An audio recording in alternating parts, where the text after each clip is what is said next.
Hello guys, good morning. माझ्या आजच्या नवीन blog मध्ये तुम्हा सर्वांचं स्वागत आहे.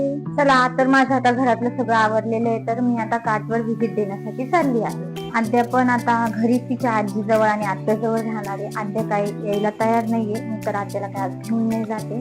तर मी आता आद्याच्या पप्पा सोबत निघाली आहे काठ. बघा, आता पप्पा पण आलेले, आईंची देवपूजा चालू आहे. बघा माझी आद्या माझ्या माग लागली. मम्मा मला पण यायचं, पण मी म्हणते नको बा, तू घरीच थांब आजीजवळ, खूप ऊन झालेलं आहे. चला, तर मी आता निघते आद्याच्या पप्पा सोबत काठवर जाण्यात. हे बघा, चैतन्य मला काही सोडतच नाहीये. मामी मला पण यायचं म्हणतीये. तुला पण यायचं? तर हो, कुठे यायचं? इडली घ्यायला यायचं तुला माझ्या सोबत? हो. ती काय मला सोडतच नाहीये. मला म्हणते मामी तुझ्या सोबतच यायचंय मला. आता निघाली आहे आद्याच्या पप्पांसोबत.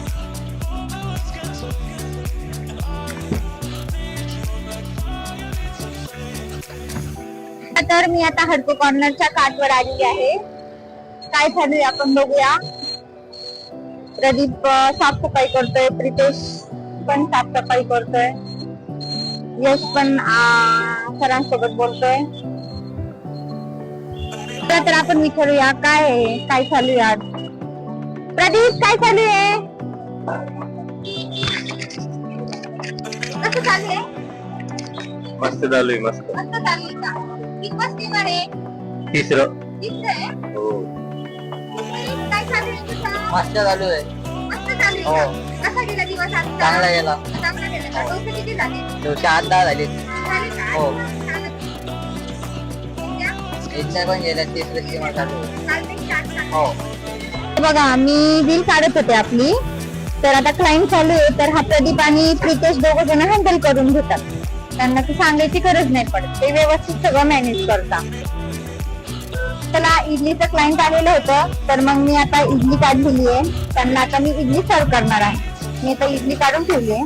त्यात सांबर टाकते आणि चटणी टाकते, कारण की प्रितेश आणि प्रदीप थोडेसे बाहेर गेलेले आहेत ना.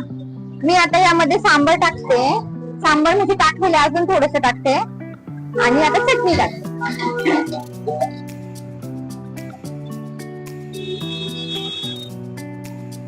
क्लायंट आलेले आहे ना. तर मी आता क्लायंटला इडली सर्व केली. मला हडको कॉर्नरची काठ कुठे उभी राहते दाखवते, ऍड्रेस दाखवते तुम्हाला काठचा. बघा, आपली हडको कॉर्नरची गाडी इथे उभी राहते. तर हा आहे कलेक्टर ऑफिस कडे जाण्याचा रस्ता, हा आहे टी पॉइंट कडे जाण्याचा रस्ता आणि हा आहे डीमार्ट कडे जाण्याचा रस्ता. तर अशा ह्या मिडलला आपली हडको कॉर्नरची काठ उभी राहते. काय नाही, सहज दिसते. इडली घर म्हणून आपली काठ कशी दिसते, कारण की आपली काठच तशी की ती खूप अट्रॅक्ट करते माणसाला. तर मी आता तुम्हाला दाखवले की आपली काठ कुठे उभी राहते. हे बघा, दादा आलेला आहे, यश उभा आहे, दादाचं डिस्कशन चालू आहे आजीच्या पप्पांसोबत. तो पण घरचं सगळं काम आवरून आलेला आहे. प्रदीपची साफसफाई चालू आहे, परत कंटिन्यू पुसतच असतो तो.